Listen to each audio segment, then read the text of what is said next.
નમસ્કાર મિત્રો, આપ સૌનું સ્વાગત છે આપણી યુટ્યુબ ચેનલ ઇન્ફોર્મેશન ઓફ ગુજરાતમાં અને હું રેહાન જુનેજા.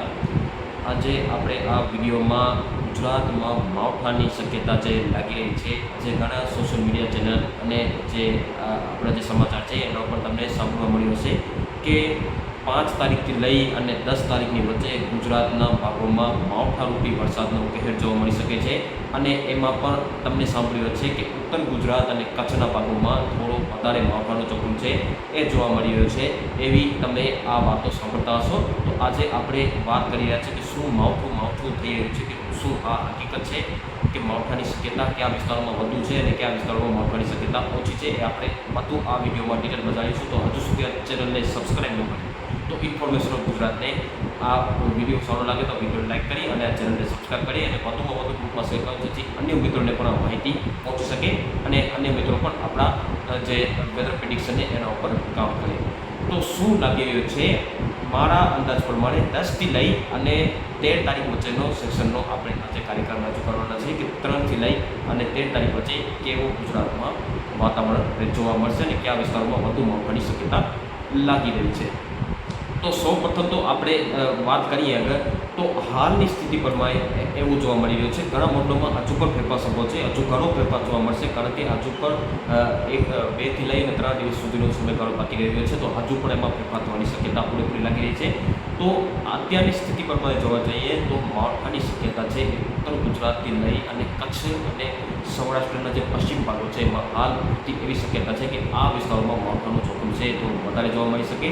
અને ખાસ કરીને ઉત્તર ગુજરાતને લાગુ જે પૂર્વ કચ્છના ભાગો છે એમાં માવઠાના વિસ્તાર અને પ્રમાણમાં બંનેમાં જે થોડો વધારો છે જોવા મળી શકે, મતલબ કે થોડો વધારે જોખમ જોવા મળી રહ્યો છે. અહીંયા તમને એવો લાગશે કે શું અસર જમી ગયો છે, એવો વરસાદ પણ અહીંયા જોવા મળે એવી શક્યતા લાગી રહી છે. અને જ્યાં વરસાદ પડશે ત્યાં ગાજવીજનું પ્રમાણ હશે અને સાથે સાથે કરા પણ પડવાની શક્યતા આપણે પૂરેપૂરી લાગી રહી છે. તો ઓવરઓલ ગુજરાતની વાત કરીએ તો પહેલાં તો આપણે સૌપ્રથમ ઉત્તર ગુજરાતની વાત કરીએ તો વિસ્તારથી તમને સમજાવવા માટે અમને મેં ચાલુ કરવું પડશે. તો વિસ્તારથી સમજાવીએ તો ઉત્તર ગુજરાતમાં જે માવઠાની શક્યતા છે સૌથી વધુ શક્યતા તમે અત્યારની સ્થિતિ પ્રમાણે સમજો તો એ ઉત્તર ગુજરાતના ભાગો સામેલ થશે. એ અત્યારની સ્થિતિ પ્રમાણે છે, એમાં બદલાવ અને ફેરફાર થવાની શક્યતા પૂરેપૂરી આપણે લાગી રહી છે. જો હજુ આમાં દિવસ પણ ઘણા પડ્યા છે. તો તમે આપણે ડાયરેક્ટ 3 તારીખ ઉપર ચાલી જાય તો 3 તારીખ આસપાસ જઈએ તો 3 તારીખ આસપાસ છે મહેસાણાથી લઈ પાલનપુર અને પૂર્વ કચ્છના ભાગો છે, જેમાં રાપર, સામખિયાળી આ બધા વિસ્તારોમાં માવઠાની શક્યતા શરૂ થઈ શકે છે. મતલબ કે વાદળા આવી શકે છે અને વાદળછાયા વાતાવરણ છે, ક્યાં ક્યાં હળવો મધ્યમ તો ક્યાં ક્યાં ભારે વરસાદ પણ જોવા મળી શકે છે. અને એની સાથે સાથે ગાજવીજનું પ્રમાણ થોડું વધારે રહી શકે છે પૂર્વ કચ્છમાં ખાસ કરીને, અને કરા પર પડવાની શક્યતા આપણે 3 મેથી લાગી રહી છે. અને 3 મે સૌરાષ્ટ્રના વિસ્તારોમાં વાદળછાયું વાતાવરણ સર્જાઈ શકે છે, જેમાં દક્ષિણ પશ્ચિમ સૌરાષ્ટ્રના ભાગો થઈ શકે છે, મધ્ય ગુજરાતના ભાગોમાં અમદાવાદ, વડોદરા, દાહોદ આ બધા વિસ્તારો છે.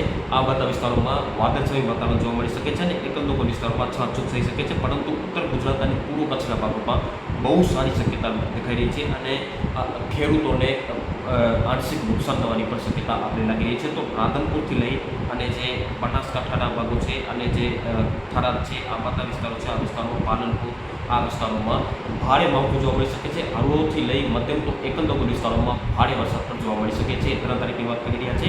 હવે 4 તારીખ ઉપર આવી જઈએ તો 4 તારીખથી વિસ્તારોને પ્રમાણ બંનેમાં વધારો થશે અને 4 તારીખે મધ્ય પૂર્વ ગુજરાતના ભાગોમાં જેમાં દાહોદ, વડોદરા અને જે આપણા જે વિસ્તારો છે બોડેલી છે આ બધા વિસ્તારો છે મધ્ય પૂર્વ ગુજરાતના ભાગો છે. અને સાથે સાથે ઉત્તર ગુજરાતના ભાગો છે, જેમાં પાલનપુર, ખેરબ્રહ્મા અને મહેસાણા સહિત હિંમતનગરના ભાગો છે. આ વિસ્તારોમાં હળવોથી લઈ અને ભારે વરસાદ તો ક્યાં ક્યાં ગાજવીજ સાથે ભારે વરસાદ જોવા મળી શકે છે અને એની સાથે કરા પણ પડવાની શક્યતા લાગી રહી છે.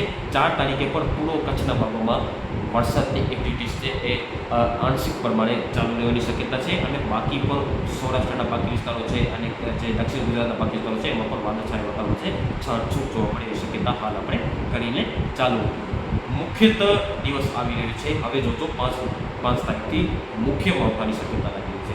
તો 5 તારીખથી માવઠાના વિસ્તારોમાં આંશિક વધારો જોવા મળી શકે અને માવઠાનો વિસ્તાર છે એ મુખ્યત્વે પશ્ચિમ સૌરાષ્ટ્રની સાથે સાથે પશ્ચિમ સૌરાષ્ટ્ર અને કચ્છના ભાગો છે એમાં માવઠાની શક્યતા વધુ લાગી રહી છે 5 તારીખે. મતલબ કે 5 તારીખે સાંજ આસપાસ જે પશ્ચિમ સૌરાષ્ટ્રના ભાગો છે અને કચ્છની જે દરિયાકાંઠાના ભાગો છે એમાં માવઠાનું વધુ જોખમ છે અને હળવો મધ્યમથી લઈ અને ક્યાંક સારો વરસાદ પણ જોવા મળી શકે છે, જો કે ખેડૂતો માટે આ નુકસાનકારક વરસાદ સાબિત થઈ શકે છે. અને ઘણા એવા વિસ્તારો છે જ્યાં કરા પણ પડવાની શક્યતા છે અને ગાજવીજનું પ્રમાણ છે થોડું વધુ જોવા મળે એવી શક્યતા હાલ આપણે ઘડીને ચાલુ. જો કે હજુ આમાં ફેરફાર સંભવ છે. આ વિસ્તારો અમને જણાવ્યા આ પ્રમાણે જોવા મળી શકે છે. હાલના વેધરના પ્રિડિક્શન પ્રમાણે આમાં પણ બદલાવ સંભવ છે. તો 2-3 તારીખે ફરીથી આપણે વિડીયો બનાવીશું, એમાં ફાઇનલ અપડેટ તમને આપીશું. તમને અંદાજો બતાવી છે આજે 29 તારીખે. તો 6 તારીખથી માવઠાના વિસ્તારોમાં આખા ગુજરાત પરમાં માવઠાની શક્યતા છે. એમાં સૌરાષ્ટ્ર, કચ્છ અને ઉત્તર ગુજરાતના ભાગો છે એમાં સૌથી વધારે અસર છે જોવા મળી શકે છે. એમાં પણ સૌરાષ્ટ્રના પશ્ચિમ ભાગો અને કચ્છના ભાગો છે એ મુખ્ય વિસ્તાર, મતલબ કે આ વિસ્તાર છે એ બાનમાં આવી શકે છે અને રીતસરનો વરસાદ છે એ અહીંયા ભૂકા બોલાવી દે એવો વરસાદ, ચોમાસા જેવો માહોલ છે સર્જાવી દે એવી શક્યતા હાલ આપણે લાગી રહી છે. તો ગાંધીધામથી લઈ જામનગર, માંડવી અને જે મોરબી અને રાજકોટ, ચોટીલા, જે રાપર છે, પૂર્વ કચ્છના રાધનપુર, વિરમગામ, સુરેન્દ્રનગર, મહેસાણા અને આ બધા વિસ્તારો છે મધ્ય પૂર્વ ગુજરાત, સૌરાષ્ટ્રના પશ્ચિમ ભાગો, પૂર્વ કચ્છ, પૂર્વની સાથે સાથે પશ્ચિમ કચ્છ અને ઉત્તર ગુજરાતના ભાગોમાં વિસ્તારોમાં ભારે વરસાદની શક્યતા પણ અમુક વિસ્તારોમાં લાગી રહી છે. હળવો મધ્યમથી લઈને અમુક વિસ્તારોમાં ભારે વરસાદ જોવા મળશે. એની સાથે કરા પણ પડવાની શક્યતા હાલ આપણે લાગી રહી છે. અને દક્ષિણ સૌરાષ્ટ્રની વાત કરીએ તો દક્ષિણ ગુજરાત અને દક્ષિણ સૌરાષ્ટ્રમાં અસર જરૂરથી જોવા મળશે, પણ સૌરાષ્ટ્રના પશ્ચિમ સૌરાષ્ટ્ર, કચ્છ અને ઉત્તર ગુજરાતના જે પ્રમાણે આ વિસ્તારોમાં થોડો વરસાદનો પ્રમાણ અને વિસ્તાર છે થોડા ઓછા રહેશે. પરંતુ જૂનાગઢથી લઈ ઉના, ભાવનગર વચ્ચે જે હળવો મધ્યમ વરસાદ જોવા મળી શકે છે અને અમુક વિસ્તારોમાં ગાજવીજ સાથે સારો પણ વરસાદ જોવા મળે એ શક્યતા હાલ આપણે ઘડીને ચાલુ. તો હવે 7 તારીખ આસપાસ આવીએ તો 7 તારીખ આસપાસ કચ્છના ભાગોમાં સૌથી વધારે માવઠાની જોખમ છે. અને જે અત્યારની સ્થિતિ પ્રમાણે લાગી રહ્યું છે કે 7 તારીખ આસપાસ દ્વારકાથી લઈ અને ગીર સોમનાથ વચ્ચે પણ સારો વરસાદ જોવા મળી શક્યતા લાગી રહી છે. જોકે એમાં હજુ ફેરફાર થઈ જશે, કારણ કે સમુદ્રમાં આટલો કરંટ છે જોવા ન મળશે. આમાં ફેરફાર થઈ જશે, આમાં કરંટ બહુ જોવા મળે એવી શક્યતા લાગી રહી છે 7 તારીખ આસપાસ. અને 8 તારીખ આસપાસ માવઠાનો વિસ્તાર છે એ સૌરાષ્ટ્રમાં બધા વિસ્તારોમાં જોવા મળશે અને 8 તારીખ આસપાસ કચ્છના બધા વિસ્તારોમાં વરસાદ છે જોવા મળે એવી શક્યતા હાલ આપણે લાગી રહી છે. દક્ષિણ ગુજરાતમાં 8 તારીખે તો શક્યતા લાગી રહી છે, પણ આ સૌરાષ્ટ્ર કચ્છની તુલનામાં થોડી ઓછી. રાજસ્થાનમાં પણ 9 તારીખ આસપાસ ભારે વરસાદની શક્યતા છે દક્ષિણ પશ્ચિમ રાજસ્થાન ભાગોમાં. 9 તારીખ આસપાસ માવઠાના વિસ્તારોમાં થોડો ઘટાડો આવી શકે, પરંતુ કચ્છ અને પશ્ચિમ સૌરાષ્ટ્રના ભાગોમાં માવઠાની શક્યતા 10 તારીખ આસપાસ પણ જોવા મળી રહી છે. 10 તારીખથી વિસ્તાર અને પ્રમાણમાં ઘટાડો થઈ જશે, પરંતુ કચ્છ અને પશ્ચિમ સૌરાષ્ટ્રમાં માવઠાની શક્યતા આપણે 12 તારીખ સુધી જાળવીને 12 તારીખ સુધી લાગી છે દક્ષિણ પશ્ચિમ સૌરાષ્ટ્રમાં. 13 તારીખથી વરસાદના પ્રમાણ વિસ્તારમાં બંનેમાં ઘટાડો થઈ શક્યતા હાલ આપણે લાગી હતી. તો હાલની સ્થિતિ પ્રમાણે આપણે 3 મેથી લઈ અને 12 તારીખ વચ્ચેનો સેશન આપી રહ્યા છે. મતલબ કે આ જે સમયગાળો છે એમાં માવઠાની શક્યતા લાગી રહી છે.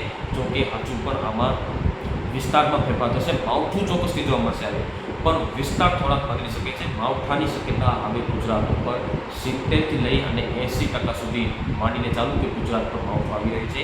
અને એ 60થી લઈ અને 65 એવી શક્યતા છે કે પશ્ચિમ સૌરાષ્ટ્ર કચ્છના ભાગો વધુ પ્રભાવિત થઈ શકે છે અને સાથે સાથે ઉત્તર ગુજરાતના ભાગોમાં. તો આ હતી માવઠાની અપડેટ. માવઠું થઈ ગયું હતું, તો મારી તબિયત થોડી લથડી ગઈ હતી, એના કારણે વિડીયો ન આવ્યો તો આ ચેનલને સબસ્ક્રાઈબ ન કરી તો ચેનલને સબસ્ક્રાઈબ કરી દેજો. ફાઇનલ અપડેટ છે એ આપણે 2 તારીખ આસપાસ તમને આપવાનો રહેશે એ કરીશું. અત્યારે આ વિડીયોમાં આટલું. તમે અમારી ચેનલ સાથે લગાતાર જોડાયેલા રહેજો. આભાર.